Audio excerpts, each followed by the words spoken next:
জন্ম 29 জানুয়ারি 1976, গড়বেতার ফুলবেড়িয়ায়, পশ্চিম মেদিনীপুরে। লেখালেখির শুরু কৈশোরকালেই। প্রথম থেকেই তাঁর কবিতার নিজস্বতা ও শব্দ যোজনার মুন্সিয়ানা তাকে অন্য সকলের থেকে পৃথক করে চিনিয়ে দেয়। কোনো গদ্য প্রবাহে কোনো দিন গা ভাসাননি, কোনো ইজম নয়, বরং মূলাধারে নিজের মতো করে কবিতার স্বরূপের খোঁজ, এই তাঁর অভিযাত্রা। নিভৃত চর্চাকেই তাই নিজের অবলম্বন মনে করেছেন। সেই চর্চায় ঐতিহ্যকে ধারণ করেও তিনি নিজ পথ ও ভাবনায় স্বতন্ত্র তাঁর কবিতা ভাষা। এই ভাষার গড়ন গঠন ভাঙচুরে তিনি নিজ গড়ে উদ্যানময়। দশক বিচারে তিনি 90 দশকের কবি।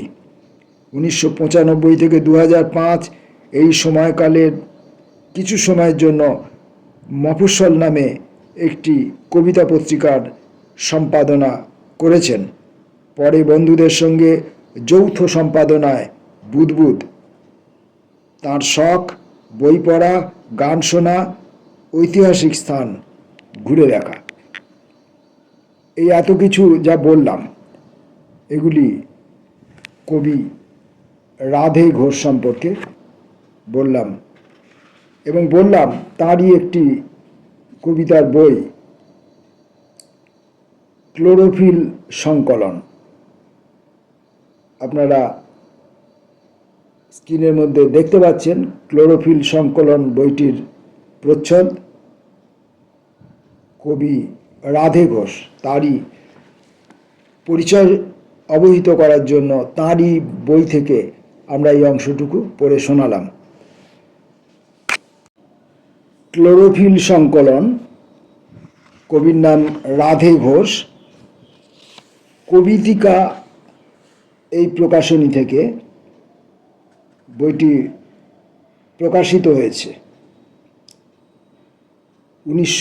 2022 সালে। বইটির প্রচ্ছদ করেছেন দেবার ঘোষেন।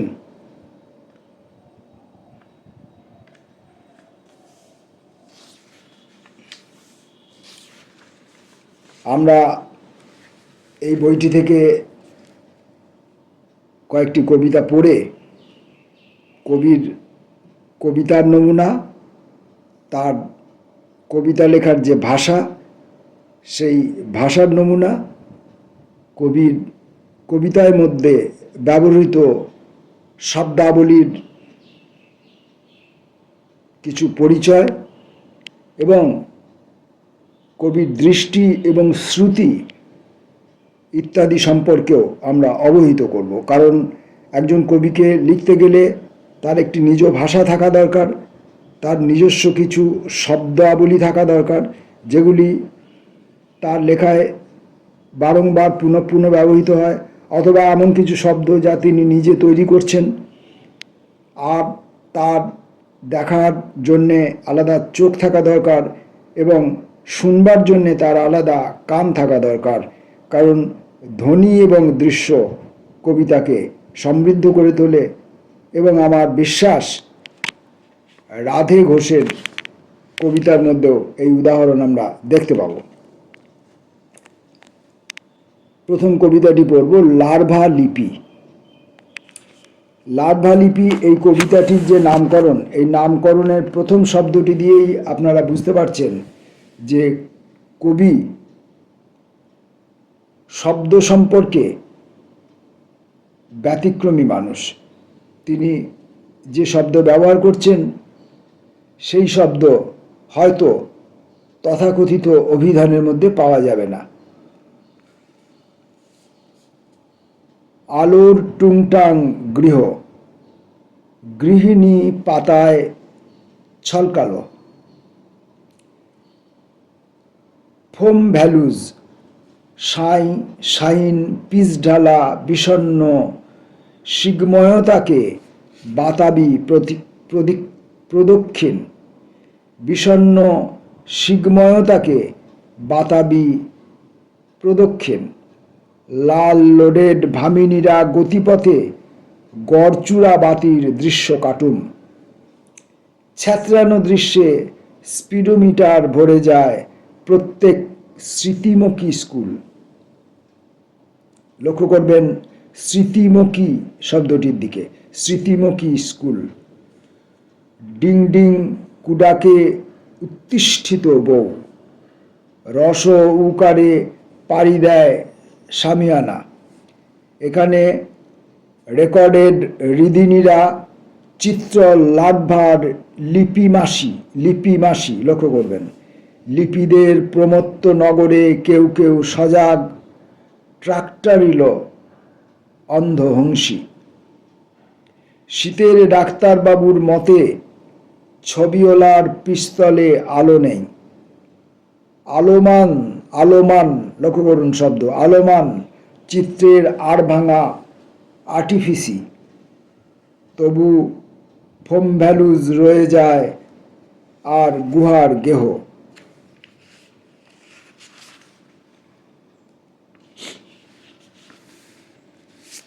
পরের কবিতাটা পড়ি, মৌপিয়া অথবা পবিত্রতা। জল পড়ার গান মানেই দুর্বাহিত বাষ্পসানাই। অসংখ্য শিশু হত্যার সভ্য পাপ শুরু হলো কলঘরে। মেঝে শ্রান্ত, উপর শুয়েছে ত্বক, বাথরুম বিলাস সেরে বায়ু প্রতিমাটি দাঁড়াবো ছাদে। জল গান হাহা গাইছে মন খারাপ, গলা বেয়ে গাভীন ডাহুক খরিত উৎকণ্ঠায় ভিজছে জৈব সঙ্গীকে বাষ্পগানে চরাচর পোয়াতি সুখ। ঋতুদিনে খুব বেশি গ্রামের বাড়ি, জলনালা দাদা বলবো না পাড়ের মেলা মনে পড়ে। ডানা মেলা শিশুরা ফিরছে।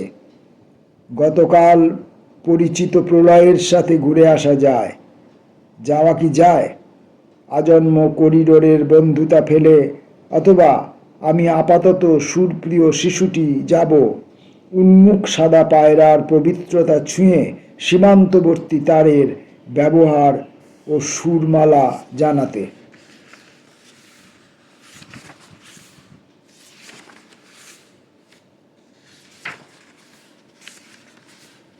আমরা রাধে ঘোষের ক্লোরোফিল সংকলন বইটি থেকে নমুনা স্বরূপ কয়েকটি কবিতা পড়ছি। একটি ফ্রন্ট অথবা মোচ্ছব কথা। আমি ঠিকমতো পড়তে পারছি কিনা সংশয় রইল। যদি শৃঙ্খলার টরেটক্কা, খবর এলো বিলুর মোবাইলে, ধ্বনি খলবল, কথা বলে উঠল পাতার মর্মরতা। অথবা শৃঙ্খলা ব্যতিরেক করিমের হৃদয়, আজ পাতা একলা উড়ে যায় বাঁধ পার। এভাবে বাদুর চোখের শিকার হয় অন্ধ থাবাকার। কোনো ক্রমে বুকটুক হাতে আসে নাকি হাতকুমার বুকে ওঠে। এই রহস্যের ভেতর বিলুর বউয়ের কথা আসে, ধাদিকার নিচু এই বন। আর রাত্রে মোবাইল অফ করার আগে সাপের ঘাড়ের মতো ছাত্রী উন্মুখ, তার উচ্ছৃঙ্খলার ছাত্রীপথে। পিছল বউয়ের উঁচু, এহেন সকল লোকের উঁচু ভেসে থাকে দুধের নিয়মে।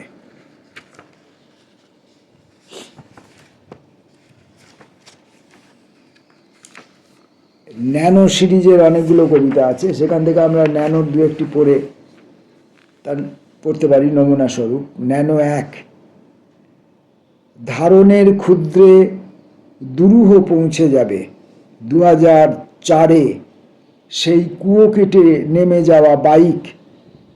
শিরিষের নিচে সারা রাত শিশির ধারণা নিয়ে খনন শ্রমিকের সাথে সলিল। টিডির সান্ধ্য ব্যাচের আহা সলিল। এক বসন্ত বউলে রয়ে গেল কৌটমিত শিফন।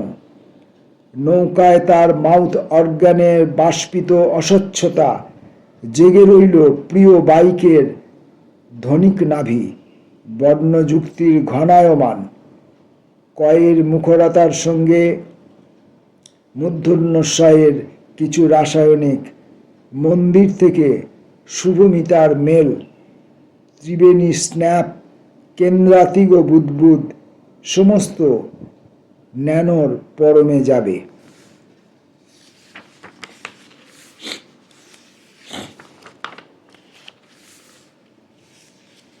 এরকম ন্যানো সিরিজের অনেকগুলি কবিতা আছে, আমরা ন্যানো 6টি পড়ি। ইউনিফর্ম রোদের সোনালিতা ইতিকে ডেকে নিচ্ছে, উতির ফ্রকে জমে নেই।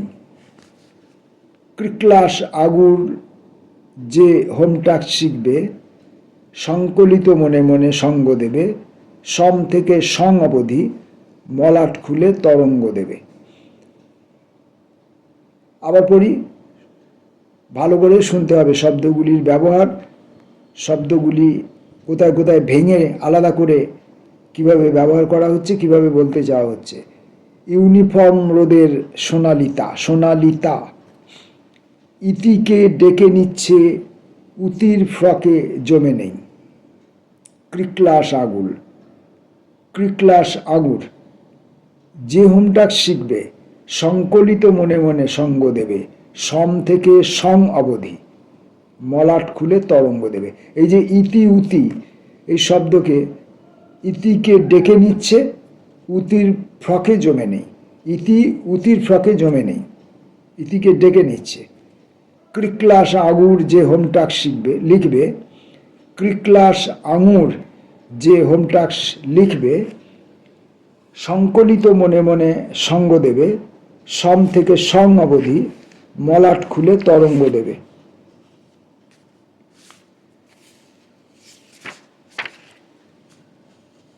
ন্যানো আর্ট, পাট খুলতে খুলতে জবময় ঠান্ডা, নাভিশস্যল কার্বন বান্ধব, রিভলভার দল অন্দরে অন্তরালে, রিভলভাররা অন্দরে অন্তরালে চলে যায় স্টিম ও মর্নিং, ঘুম পাহাড়ের রেল ধরে, রোমান তন্তুতে সুরকি ঢুকে পড়ছে।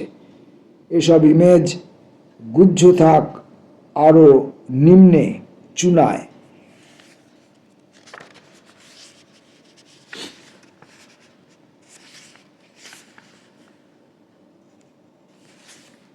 আরো ছাদ, কোথাও একটা ভালো বলবার ছাদ, নোনা নারকোলের পাশে, বালখিল্য সুপারি বন থেকে নদী, শতধা অজ্ঞেয়বাদ, নেমে আসছে কোয়ান্টাম শ্যামলা দাম, পাতার অন্দরে নিবু নিবু নিউজ পেপার, অথবা বন্ধ রাতের শ্রীযুক্ত ঘরে হেঁটে বেড়ায় রাতের একানরে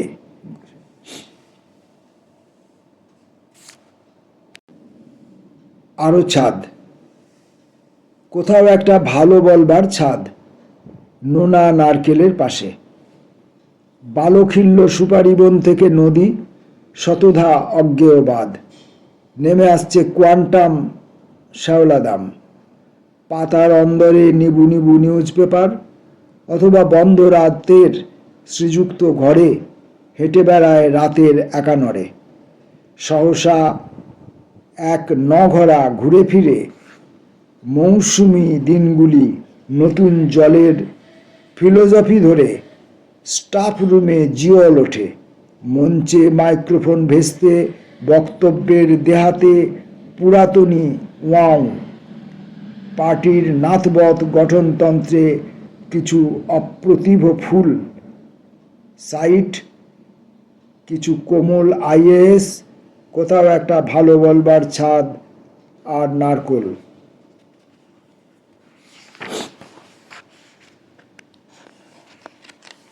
আরেকটি কবিতা আমরা পড়ব আজকের মতো, ক্লোরোফিল সংকলন থেকে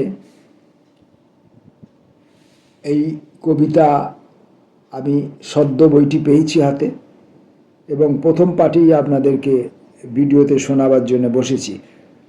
ফলে আমার এই যে কবিতার ভাষা, এই যে শব্দচয়ন, এগুলি সঙ্গে আমি অনেকটাই অপরিচিত।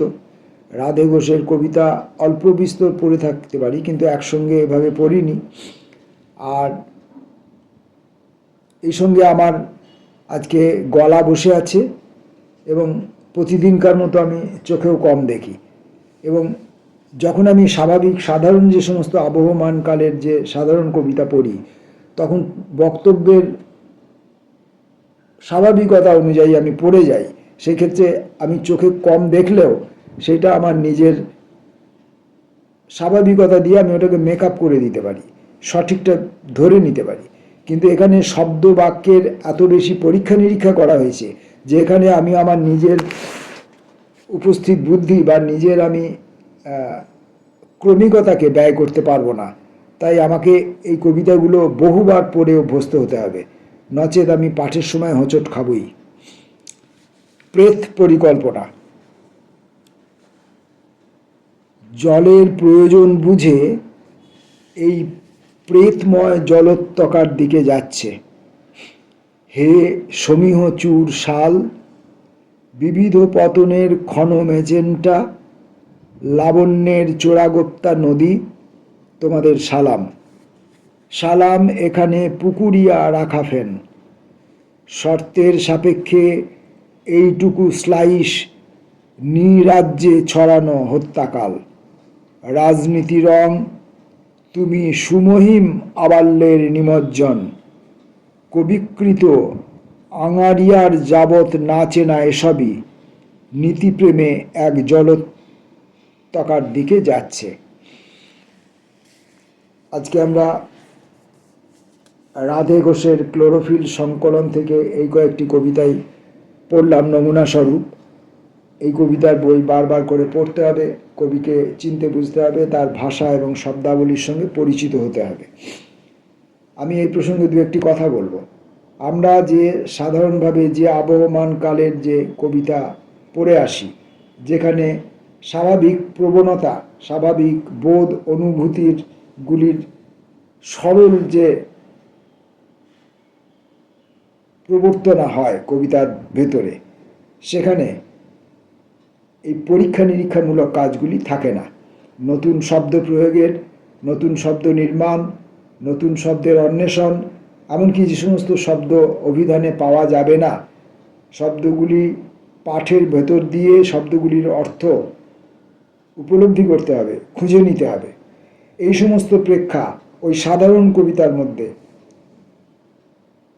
প্রাতিষ্ঠানিক যে কবি, যারা প্রাতিষ্ঠানিক বা প্রচলিত কবি, প্রাতিষ্ঠানিক নাও হতে পারেন, প্রচলিত কবিতা বা প্রচলিত কবি, তাদের কবিতার মধ্যে এই ধরনের ব্যবহার দেখা যাবে না। তাই সেখানে শুধু কবিতার মূল যে অন্তরের যে আত্মাটি, সেটিকে স্পর্শ করতে পারলেই কবিতার ভাষার জন্য পাঠককে অতিরিক্ত শ্রম বা মেধা ব্যয় করতে হচ্ছে না।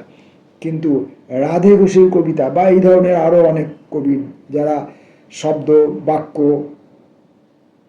ধ্বনি এই সমস্ত ক্ষেত্রে যারা পৃথক ভাষার খোঁজ করেন, কবিতাকে নতুন পোশাক পরাতে চান, চিরকালীন কাব্যভাবনা থেকে কবিতাকে বার করে আনতে চান, তাদের কবিতা পাঠের সময় পাঠককেও একটু পরিশ্রমী হতে হবে, পাঠককেও একটু সচেতন হতে হবে, পাঠককেও একটু ক্ষতবিক্ষত হতে হবে, নচেত নতুন কাব্য ভাষার সৃষ্টি হবে না। এভাবে আমরা পড়তে পড়তে নতুন কাব্য ভাষার দিকে এগিয়ে যাব। আজকের মতো এই পর্যন্ত। নমস্কার।